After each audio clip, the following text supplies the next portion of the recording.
Welcome friends, this is your Yoganandam, biology lecturer from Edall Academy YouTube channel. In this class, we are going to discuss one of the important topic from 12th standard biology. The topic is human health and diseases. Before going to the topic, those who are watching our YouTube channel, you are requested to like, subscribe and share to your friends. Let us discuss the topic. So you all know, health for a long time was considered as a state of body and mind where there was a balance of certain humours. Hippocrates and Indian Ayurveda system together proposed good humour hypothesis. It states that health is a state of body and mind where there is a balance of certain humours. Persons with black bile belong to hot personality and would have fevers. So according to Hippocrates and Indian Ayurveda system, our body is having, there are 4 types of humours: blood, yellow bile, black bile, phlegm. The people, those who are having black bile, they may have some kind of problems, that is generally called as fevers. But later William Harvey disapproved this hypothesis because of William Harvey discovered blood circulation and demonstrated normal body temperature in persons with black bile using thermometer. What he has done, try to remember, William Harvey discovered blood circulation in human being, as well as the person who is having, the people those are having black bile, they have normal body temperature. So who are the people are having normal body temperature? They don't have any problem. They don't have fever like any problem. William Harvey disapproved good humor hypothesis. So mind influences human system through our neural and endocrine system and thereby health. About there are 2 systems are influencing our immune system. One is neural and endocrine system. Endocrine system, it is otherwise called as ductless glands. Secrete some kind of hormones that influences our human system, where the functioning of organs or systems of the body is adversely affected. It is called as disease. When our organs or organ systems are not functioning properly, that is called as disease. When we are getting any infection or any problem in our body that may affect normal functioning activities of our organs and the organ system. Healthy body and healthy mind, that is equal to healthy lives. So how does we are getting healthy life? When our body is healthy and when our mind is healthy, during that time only life will be happy. Health is a state of complete physical, mental and social well-being. So when physically our body is all right, mentally we are all right, socially when our body is all right, it is called as health. Physically, mentally and socially well-being is called as healthy. Health is affected by due to the following reasons. Genetic disorders. In case our parents are having any genetic disease that can be inherited from parents to offspring, due to infections, due to microbial infections. There are different types of microorganisms are causing different types of diseases. Try to remember viral diseases, bacterial diseases, protozoan diseases, change in lifestyle. When we are changing our food habitat, water, rest, exercise, habits, etc. also determine our normal health condition. So when we are changing our life activities, that also may be affect our normal health. Let us discuss about diseases. So what do you know about a disease? Which are the agents are causing diseases? The agents which are causing diseases are called as pathogens. Disease causing organisms are called as pathogens. Parasites are pathogens as they harm the host. Parasites can, parasites depend on other living organisms. Parasites are pathogens as they harm the host. Parasites depend on other living organisms. These are broadly classified into two types: infectious diseases and non-infectious diseases. What do you know about infectious diseases? Infectious diseases are transmitted from one person to another person, but non-infectious diseases are not transmitted from one person to another person. Here we are going to discuss some common infectious diseases in man. First one is bacterial diseases. First example, typhoid is given. Try to remember what is the name of the pathogen which causes typhoid fever: Salmonella typhi. How does typhoid fever is transmitted from one person to another person? Through food and water. It enters in small intestine and migrate to other organs through blood. What are the symptoms of typhoid? Sustained high fever, 39 degrees Celsius to 40 degrees Celsius. Our normal body temperature is 37 degrees Celsius. And headache, weakness, stomach pain, constipation, and loss of appetite. The person will not take sufficient amount of food material. Intestinal perforation. Sometimes small holes may be created in intestine and death may occur. Try to remember what is the name of the pathogen which causes typhoid fever. How does it is transmitted? Through food and water. Where does it enters? Small intestine.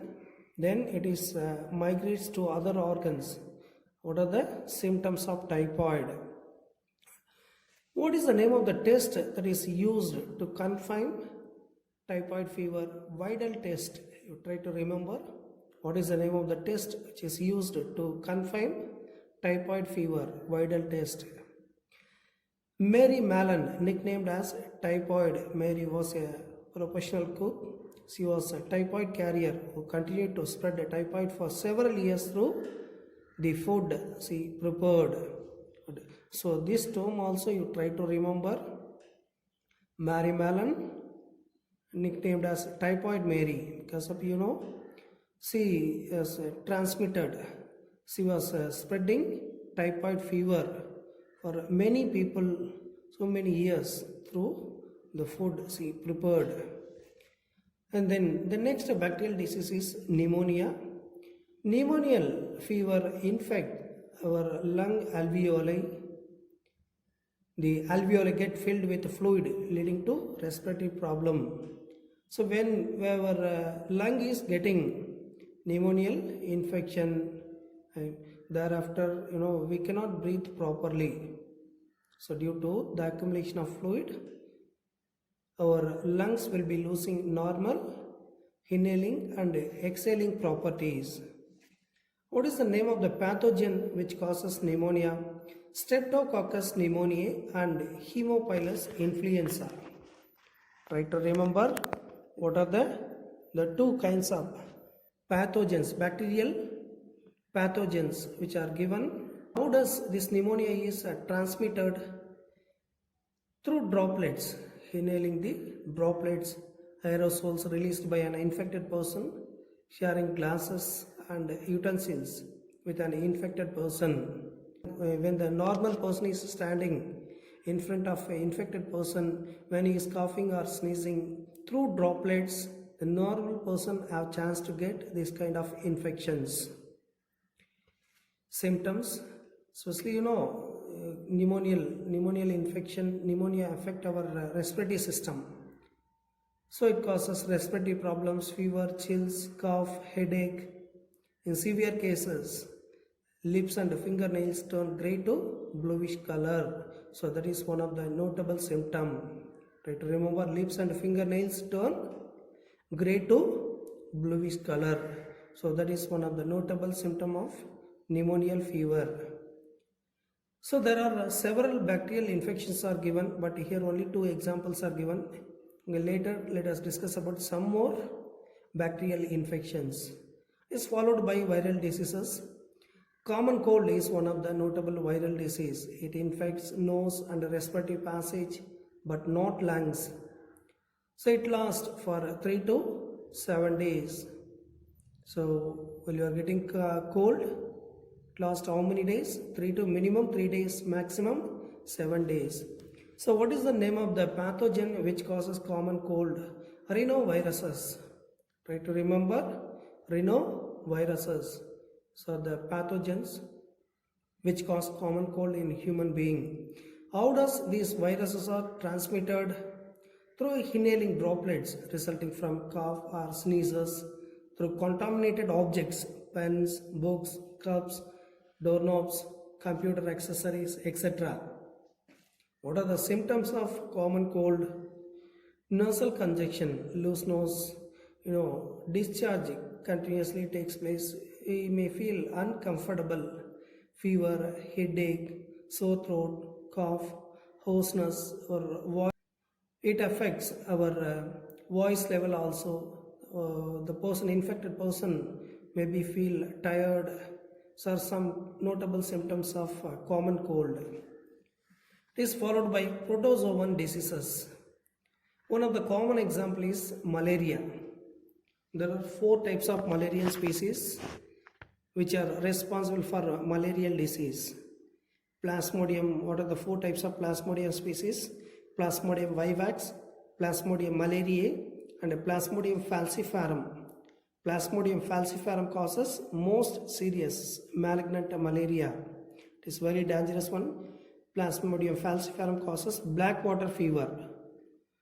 How does this fever is transmitted from one person to another person? Through female Anopheles mosquito.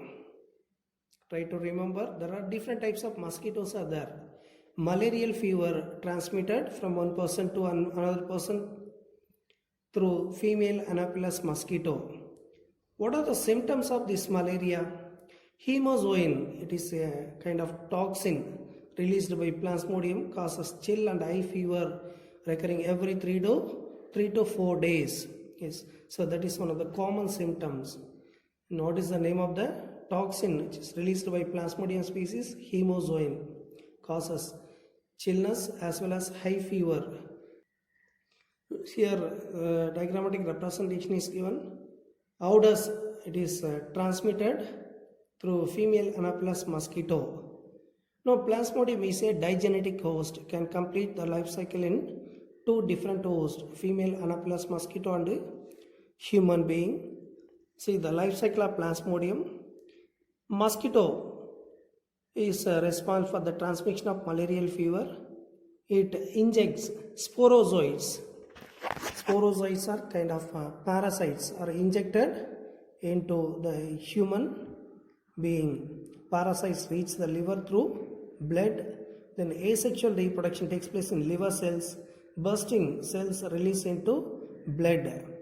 And asexual reproduction in RBC. Bursting of RBCs release hemozoin. Cycles of fever and other symptoms takes place. Then sexual stage takes place in RBC. It is generally called as gametocytes. Then gametocytes to female mosquito. When the female mosquito is biting the infected person through blood, entry into female mosquito. Then fertilization and development takes place in mosquito's gut, alimentary canal. Then mature infective stage, again sporozoid formation takes place in mosquitoes, escape from intestine and migrate to mosquito salivary glands. Then whenever it is ready to bite another new person, sporozoids are again injected. A life cycle continues. So asexual reproduction takes place in human being and sexual reproduction takes place in mosquito, female Anopheles mosquitoes. Then another protozoan disease is amoebiasis. It is commonly called as amoebic dysentery. Entamoeba histolytica is the name of the pathogen, causes amoebiasis. How does it is transmitted? Through houseflies, generally called as mechanical carriers, transmit parasites from metabolic waste to food and water. What are the symptoms of amoebiasis? Constipation problem, abdominal pain, cramps, stool with excess mucus and blood clots. These are the common symptoms of amoebiasis. Another disease is helminth disease. Helminth disease, one of the example is ascariasis. The name of the pathogen is ascaris. It is commonly called as intestinal parasite. It is transmitted through soil, water, vegetables, fruits, etc. contaminated with metabolic waste containing eggs of parasites. Symptoms of ascariasis is internal bleeding takes place in our body, muscular pain, this muscle pain, fever, anemia, and blockage of intestinal passage. These are some common symptoms of ascariasis. These are all some well-known symptoms only. Internal bleeding. Bleeding takes place inside of the body. Muscle pain, fever, increased body temperature, anemia due to decrease RBC. What is the name of the problem which takes place? Anemia. And blockage of intestinal passage. These are all some common symptoms. And another helminth disease is filariasis. It is commonly called as elephantiasis. The name of the pathogen which causes elephantiasis is Wuchereria bancrafti and Wuchereria malayi. Try to remember, this is one of the important pathogen. Filarial worm or Wuchereria bancrafti and Wuchereria malayi causes elephantiasis. It is transmitted through female Culex mosquito. Try to remember, malarial fever is transmitted through female Anopheles mosquito. Elephantiasis is transmitted through Culex mosquito. So what are the symptoms of this disease? Filarial worm live in lymphatic vessels, usually of lower limbs. See the diagrammatic representation. It causes chronic inflammation of the organs in which they live for many years. Limbs and genital organs may be deformed. Gradually it undergoes inflammation. So our limbs and genital system, genital organs are changing their normal size and their position, everything. It becomes abnormal. Our limbs and genital organs become abnormal condition. That is called as deformed. And another disease is fungal disease. One of the example is ringworm. Try to remember, ringworm is one of the common example for fungal disease. There are several pathogens are responsible for ringworm: microsporum, trichophyton, epidermophyton. They are seen in growing between toes. So how does it is transmitted? From soil or by using towels, cloths, comb, etc. Heat and moisture condition help fungi to grow. Favorable conditions for the growth of fungi is heat and moisture condition. Symptoms are given: dry, scaly lesions, nail, scalp, etc. Intense itching. So normally, you'll get some uncomfortable feeling. Itching problem frequently takes place. That is one of the common symptoms. In what are the ways we can prevent and control infectious diseases? Through personal hygiene. When you are keeping our body in clean, use clean drinking water, food, etc., that may prevent and control some kind of diseases. Public hygiene is very, very important. Proper disposal of waste and excreta is one of the important public hygiene that prevent and control. There are several diseases: periodic cleaning and disinfection of water reservoirs, pools, cesspools, tanks, etc. Avoid contact with infected persons or their belongings to control airborne diseases. Airborne diseases are transmitted through droplets. One of the example, Mycobacterium tuberculosis causes tuberculosis. It is one of the airborne disease. Several cold related problems also transmitted through droplets. Standard practices of hygiene in public catering, that also one of the important thing to control and prevent diseases. Control and eliminate vectors. One of the major vector is mosquitoes. Mosquitoes only responsible for the transmission of there are several diseases. So here we are going to discuss some control and elimination of the vectors. Example, mosquitoes. In order to control mosquitoes, avoid stagnation of water. See, mosquitoes, where they can live, stagnant water. So while you are avoiding stagnation of water, we can prevent mosquitoes growth and development. At the same time, regular cleaning of household coolers and all, providing suitable environmental condition for mosquito breeding. So regularly if you are cleaning our coolers and all, we can avoid the development of mosquitoes. Then use of mosquito net. Can use mosquito nets that can prevent. Then some kind of larvivorous fishes also can control mosquitoes. Gambusia, by the growing of gambusia fishes in ponds, we can control mosquitoes level, mosquitoes number. So generally called as larvivorous fishes can eat mosquitoes in larval stage itself. And spraying insecticides in ditches, drainages and swamps. Corporation people are doing, but along with corporation people, so we are regularly monitoring, we can control the mosquito breeding. Then provide doors and windows with wire mesh by the using of nets, mosquito nets. We can control mosquitoes breeding. These precautions can avoid vector-borne diseases like malaria, filariasis, dengue fever and chikungunya. Because of all these 4 kinds of diseases transmitted through mosquitoes: malaria, filariasis, dengue fever and chikungunya. Then vaccines and immunization also help us to control diseases like smallpox, polio, diphtheria, pneumonia and tetanus. And drugs like antibiotics also help to treat infectious diseases. So periodically while you are taking vaccines, if you are following immunization schedule, we can control some kind of diseases. Then while you are using drugs like antibiotics also help to treat infectious diseases. Thank you very much for listening our videos. Those watching our videos, you are requested to like, subscribe and share to your friends. All the best. Like பண்ணுங்க, share பண்ணுங்க, comment பண்ணுங்க, subscribe பண்ணுங்க. நன்றி, வணக்கம்.